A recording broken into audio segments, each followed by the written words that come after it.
나라를 사랑하는 여러분, 지난번 9일날 대통령 탄핵에 대한 안이 국회를 통과함으로 인해서 이제 대통령의 직무가 정지되고, 그러므로 국가 안보에 대한 걱정이 생겨서 혹시나 대통령이 국군 통수권자인데 저 북한에 있는 정권에서 오판하고 또 도발을 하지 않을까, 또 나라의 경제는 어떻게 될까, 외국에서는 또 우리나라를 어떻게 볼까, 여러 가지 심란하고 또 여러분들 가운데 한편에는 또 시원하기도 하지만은 복잡한 감정들이 있을 줄 생각합니다. 저도 그런 마음속에서 신문을 통해서 어떻게 돌아가고 있는가 보던 중에 어떤 12월 9일자 국민일보 오피니언란에 논설위원 한민수 씨가 쓴 글이 마음에 닿아서 여러분과 함께 살펴보자 합니다. 내용은 이렇습니다. 박근혜 대통령은 일개 사인에 불과한 최순실 씨와 나란 일을 공유하며 헌정 질서마저 유린했다. 대통령의 권위와 권능이 속절없이 무너지면서 이 땅의 선출 권력은 국회만 남게 되었다. 그런데 정치권은 국가적 위기를 해결할 엄두를 내지 못했고 보다 못한 국민이 나섰다. 대통령의 국회 총리 추천 제안을 놓고 흔들릴 때, 질서 있는 퇴진 방법을 놓고 우왕좌왕할 때, 또 탄핵안 발의 날짜를 잡지 못할 때에도 촛불이 뒷받쳤다. 한치의 망설임도 주저함도 보이지 않았던 그 촛불이 탄핵 이후 포스트 박근혜를 떠올리며 불안감을 느끼고 있는 것이다. 광장의 힘을 넘겨줄 정치 세력과 정치인이 보이지 않기 때문이다. 무능과 무책임의 그림자만 드리워져 있는 탓이다. 최순실 사태가 불거진 지 2달이 다 돼가지만 이 나라 정치권에는 앞으로 나라를 어떻게 바꾸고 어디로 끌고 갈 것인가를 어렴풋하게라도 제시할 리가 없기 때문이다. 야권의 대선 주자 1, 2위가 고구마와 사이다 논쟁을 벌였으며 이에 질세라 김치와 밥이 끼어들었다. 참고로 고구마는 더불어민주당 전 대표인 문재인 씨, 사이다는 성남시장 이재명 씨, 김치는 서울시장 박원순 씨, 밥은 충남도지사 안희정 씨를 빗대서 한 말이라 합니다. 집권 여당 새누리당에는 촛불 따라 너울거리는 얍살한 군상만 득실거리고 있다. 232만 촛불 민심을 담아낼 그릇이 없다는 탄식이 터져 나오는 이유다. 여기까지입니다. 이 부분에서 제가 여러분들에게 전해주고 싶은 말은 232만 촛불 민심을 담아낼 그릇이 없다 하는 부분입니다. 다시 말하면은 정말 국민들의 의식수는 참 높아졌는데 그 국민들의 의식수를 감당할 만한 그런 정치력 혹은 정치 지도자가 보이지 않는다 하는 문제입니다. 그래서 우리가 이 문제를 놓고서 많이 기도를 해야 될 것 같습니다. 이제 대통령 탄핵안이 국회를 통과했지만은 거의 특별한 일 없는 한, 이변이 없는 한 이제 헌법재판소를 통과할 거라고 사람들이 대체로 믿고 있는데, 그 다음에는 과연 어떤 정부가 또 들어서고 어떤 지도자가 이 나라를 끌어갈 것인가, 이 부분에 우리는 기도를 많이 해야 될 것 같습니다. 자, 여기서 담아낼 그릇, 따라서 담아낼 그릇, 이 부분 한마디로 말하면은 그릇입니다. 그릇. 오늘 우리는 본문의 말씀을 통해서 하나님께서 이 땅에 정말 죄와 어둠 가운데 방황하는 인간들을 구원하기 위해서 아브라함이 약속한 그 약속대로 메시아를 이 땅에 보내려고 계획을 세웠습니다. 그런데 그 메시아를 담을 만한 그릇이 없는 거예요. 수백 년, 수천 년이 흘러가면서 마침내 한 처녀를 찾아냈는데 그 처녀가 바로 마리아입니다. 우리는 마리아를 너무 가볍게 생각해서는 안 됩니다. 천주교에서는 마리아를 너무 신격화해서 우상으로 섬기고 마리아에게 기도까지 하는데 그것도 물론 잘못됐죠. 당연히 잘못됐죠. 그런데 우리 개신교는 마리아를 너무너무 가볍게 보는 이것도 사실은 바른 신앙이라고 할 수 없습니다. 왜 하나님께서 그 많은 여인들 가운데서 이 마리아의 그 육체를 통해서 예수님을 보내셨을까?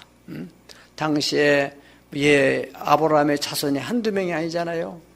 그리고 당시에 제사장 가문들도 있고 또 장로 그룹들도 있고 그런 가운데서 이 동정녀, 그 약혼한 그 처녀 마리아를 통해서 메시아를 이 땅에 보냈다는 것. 이건 대단한 일입니다.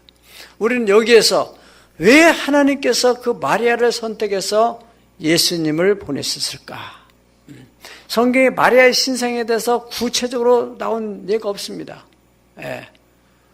오늘 이게 본문에 이제 마리아하고 천사 가브리엘과 대화하는 내용 정도밖에 없는데 우리는 모든 상상력을 다 동원해가지고 과연 마리아는 어떤 인물이었을까?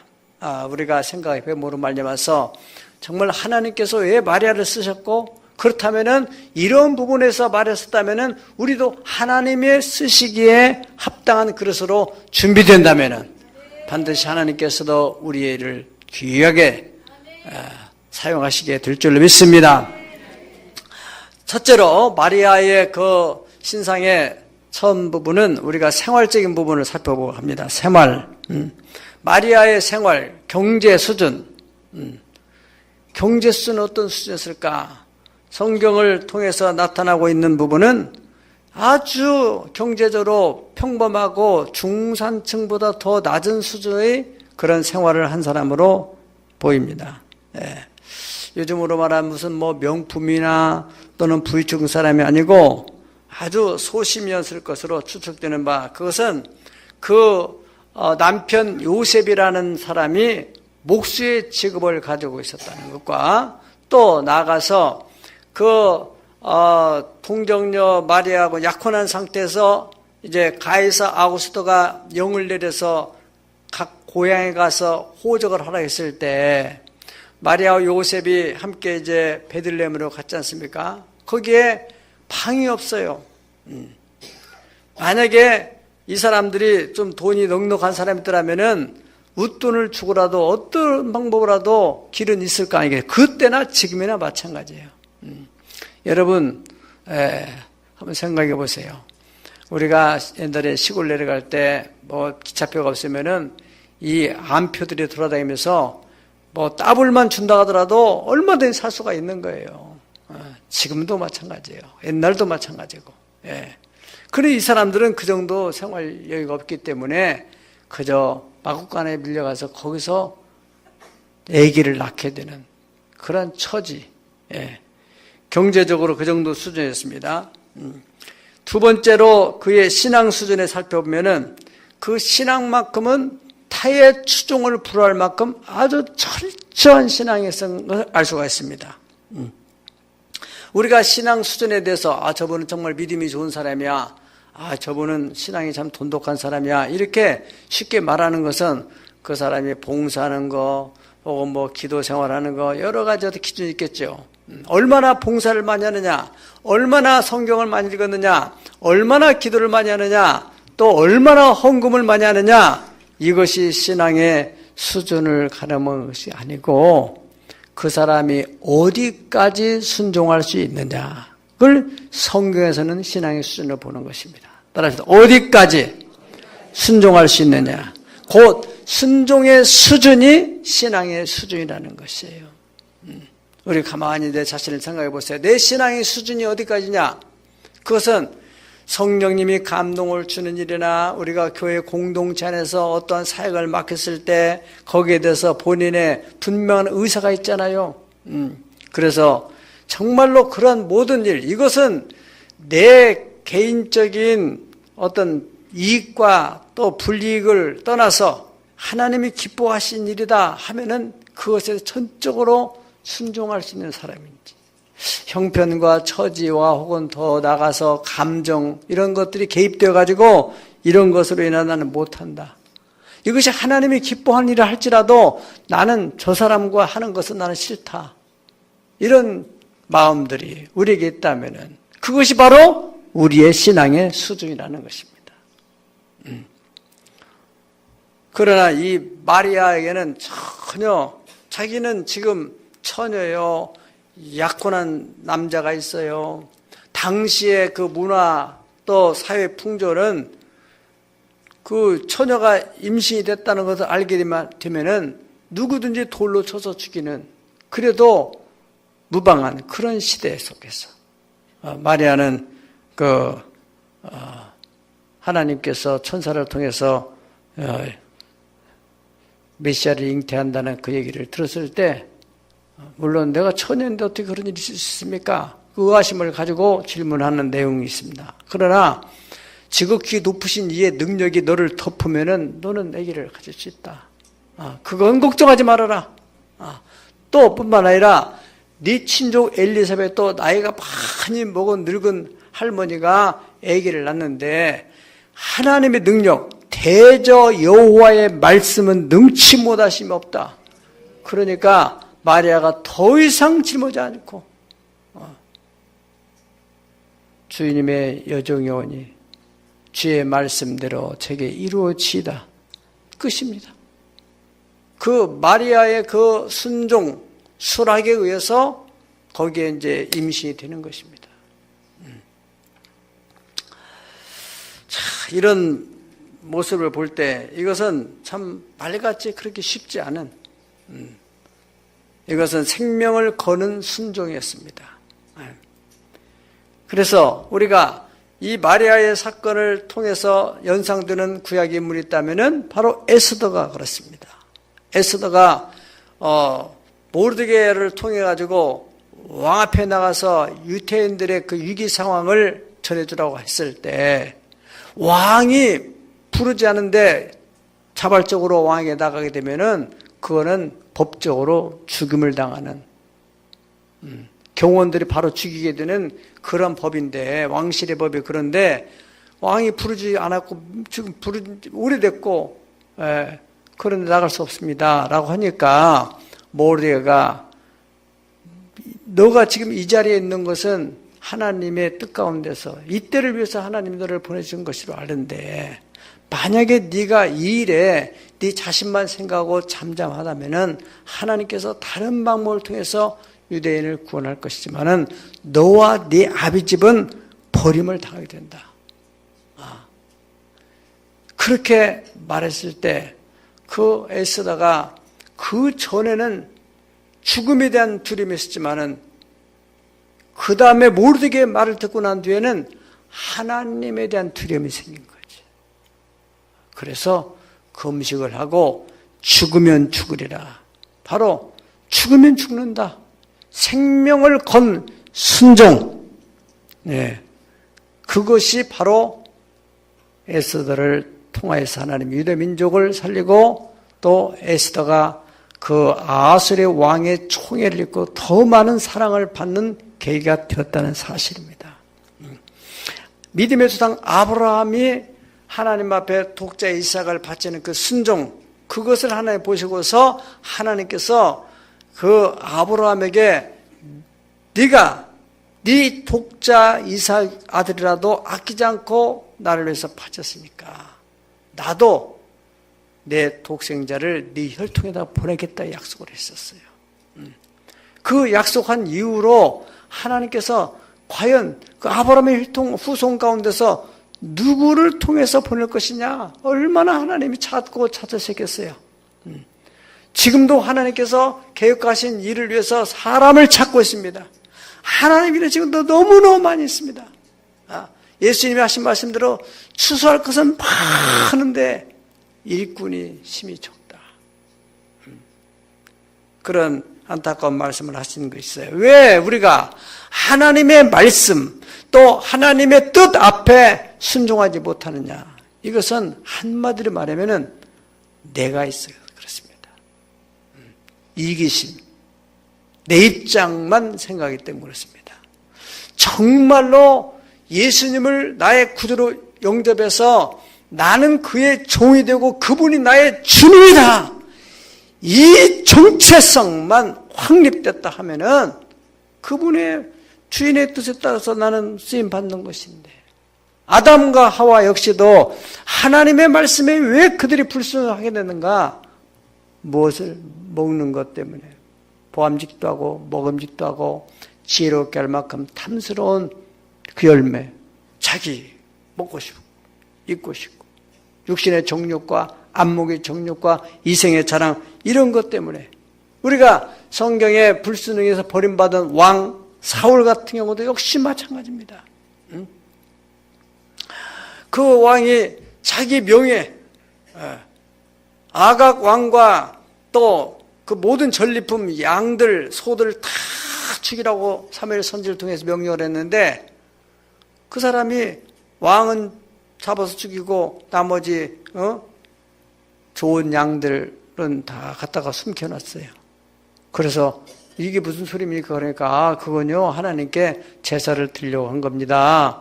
그렇게 돌려보내서 사실은 자기의 욕심이 있었던 건데, 그러니까 거기에 대해서 사무엘 선지자가 뭐라고 합니까? 순종이 제사보다 낫습니다. 듣는 것은 수양의 기름을 하나님께 드리는 것보다 낫습니다. 이것을 거역하는 것은 우상 숭배의 죄와 똑같습니다. 그렇게 말했어요. 그만큼 이 순종이라는 게 그렇게 어려운 부분입니다. 한마디로 순종하지 못하는 것은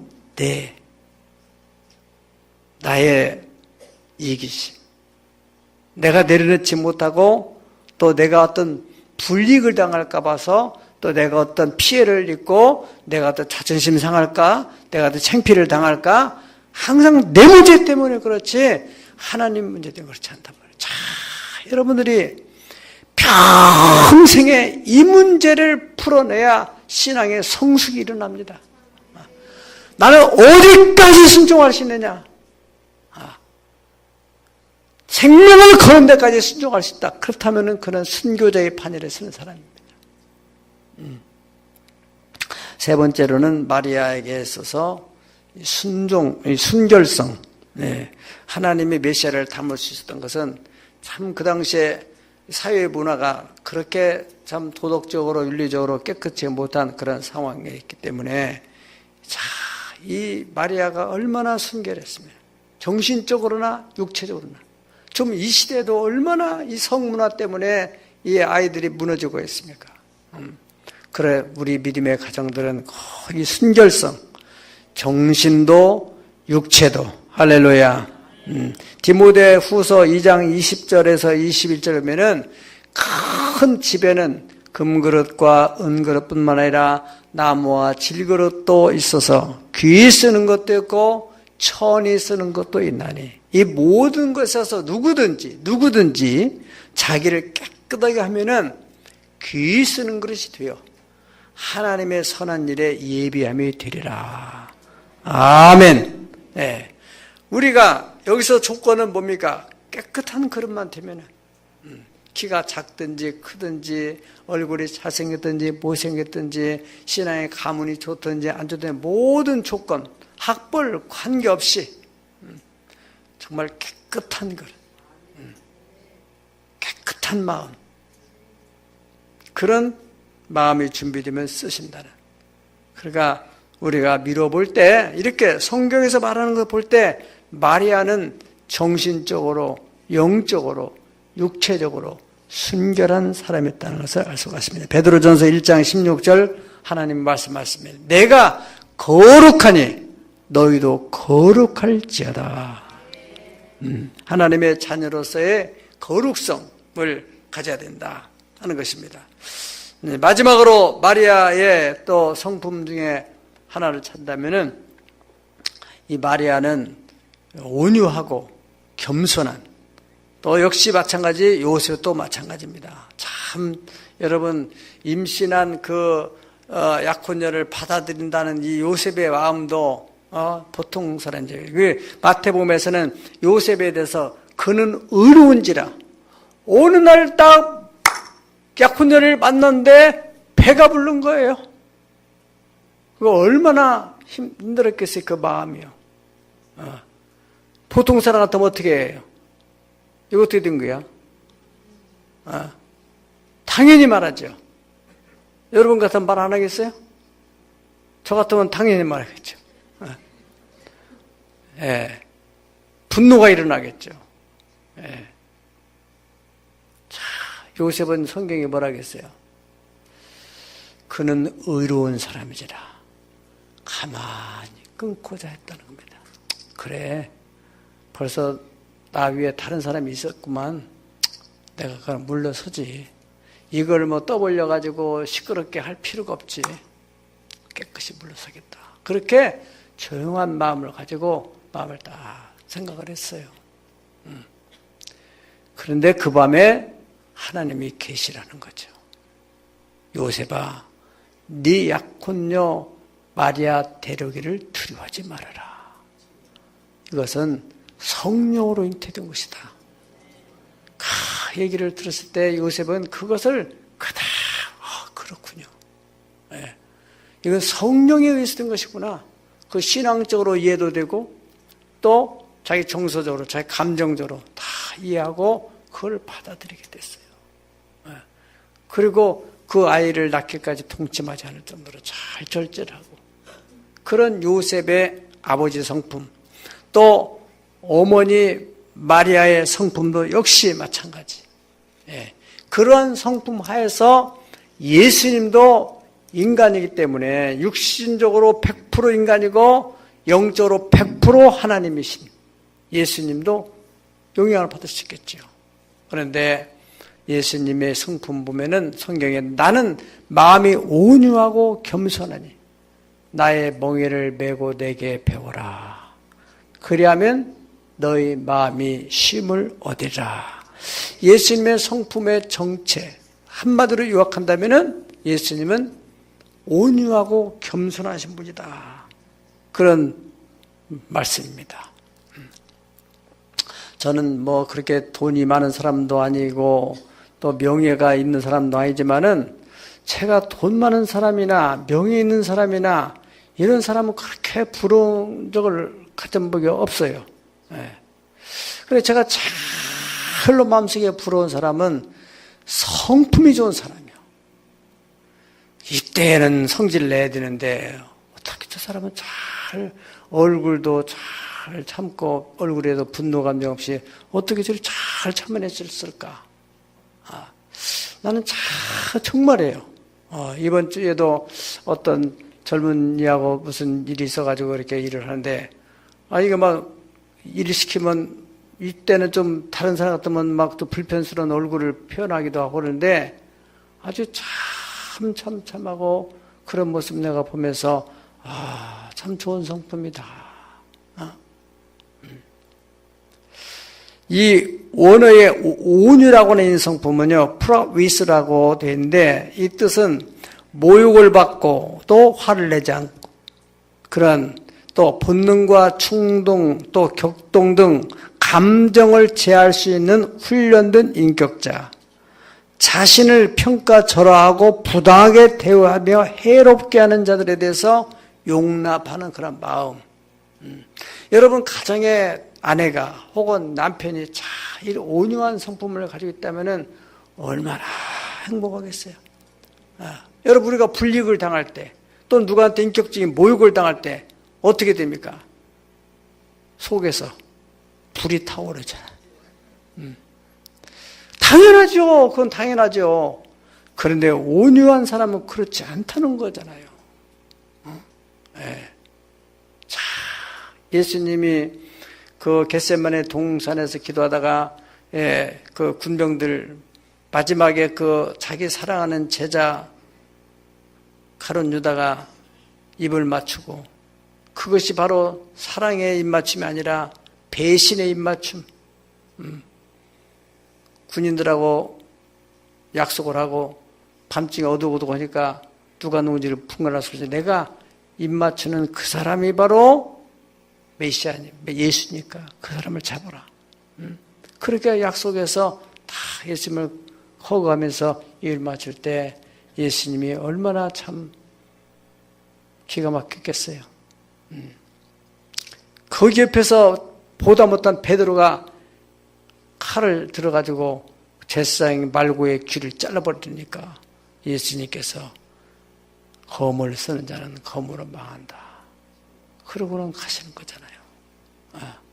그리고 십자가에 빌라도 재판을 받고서 십자가에 달리시는. 그래서 내가 기도하면은 하늘에 천군 천사 12영을 불러내릴 수 있다. 그렇지만 아버지의 뜻이니까. 그런 것이 예수님에게 당연하죠. 네. 그런데 예수님께서는 예수님을 본받으라. 아까 말씀하신 대로 수고하고 무거운 짐진 자들은 다 내게로 와서 배워라. 그러면 힘을 얻는다. 뭘 배우라는 건가? 온유하고 겸손한 마음 배워라. 그런 얘기거든요. 우리가 이 마음이 쉬어지지 않는 것도 사실은 누가 인간관계에 감정 조절이 안 돼가지고 그 사건이 이어지게 되면서 내 마음속에 쉬어지지 않는 거예요. 불편한 거예요. 참여하는 거예요. 속이 부글 끓는 거예요. 어떤 사람은 그 끓는 막 속 열나가지고 라면을 2개 끓여 먹고 자는 사람 있다고 그래요. 열이 얼마나 나는지. 저도 여러분, 제가 여러분 앞에 정말 고백하고 기도를 부탁하는 것은 어떻게 저렇게 온유한 성품을 가지고 있을까? 자, 저는 30여 년 동안 제가 목회를 하면서 이런 성품을 가져보려고 그렇게 애썼는데 지금도 조금 되는 것 같지만은 아직도 나는 멀었구나. 이렇게 한계 상황에 부딪히면서 힘들어할 때가 제가 많아요. 제가.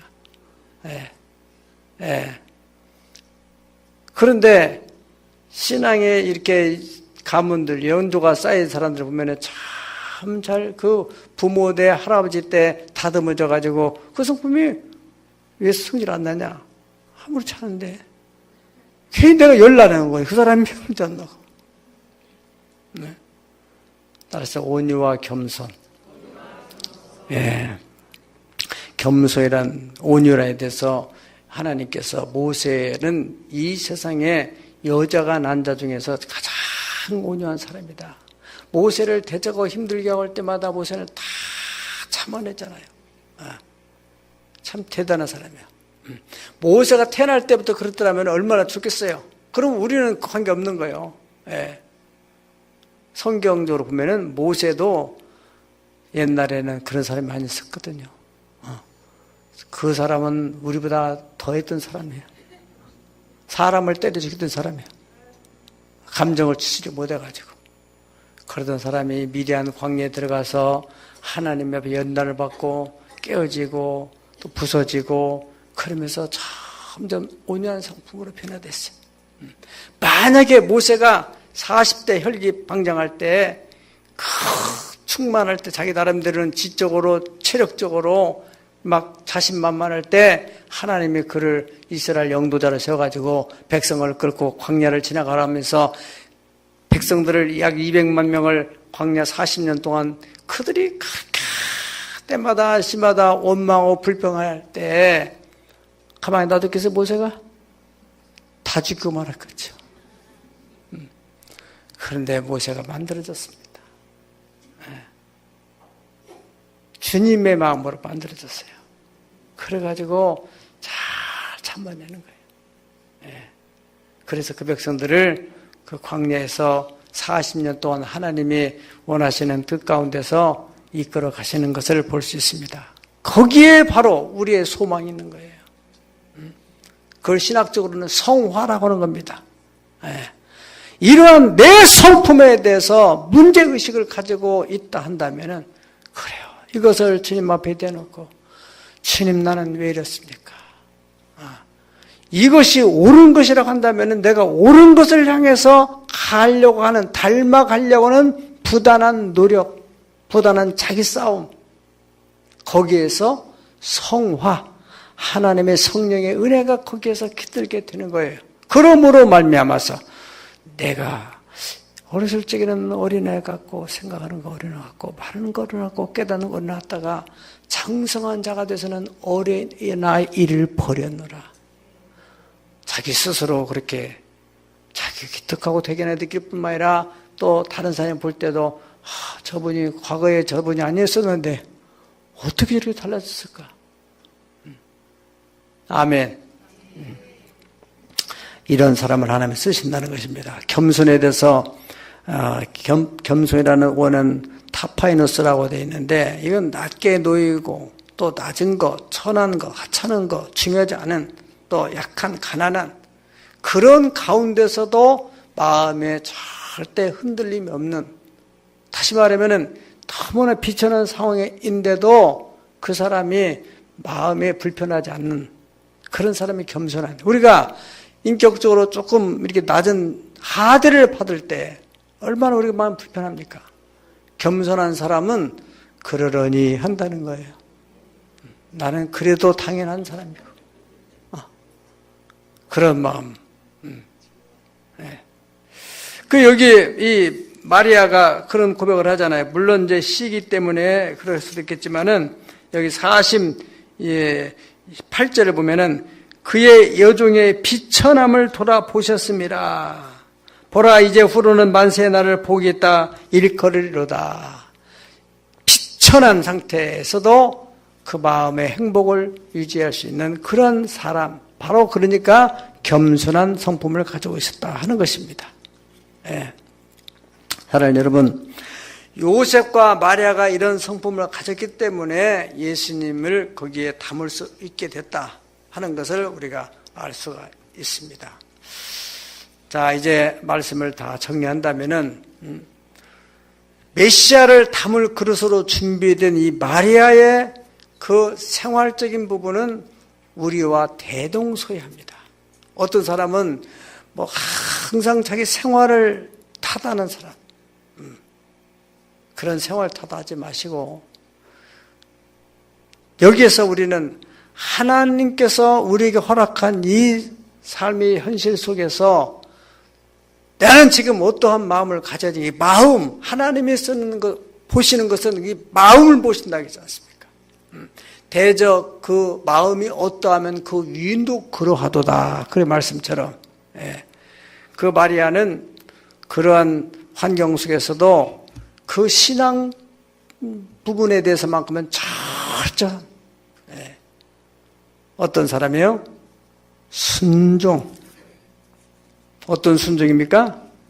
생명을 거는 순종. 그런 성품으로 만들어졌고, 두 번째로는 그 몸과 마음이 순결한 사람으로 잘 다듬어지고 준비되었고, 세 번째 성품은 겸손과 온유에 소해졌다는 것입니다. 저는 이 모든 마리아의 그 아이덴티티, 정체성, 그 이미지를 한마디로 함축된 말씀을 성경에서 찾았는데, 이게 아가서 6장에 가보면 10절에 아침빛처럼 뚜렷하고 또 달같이 아름답고 해처럼 맑고 깃발을 세운 군대같이 당당한 사람.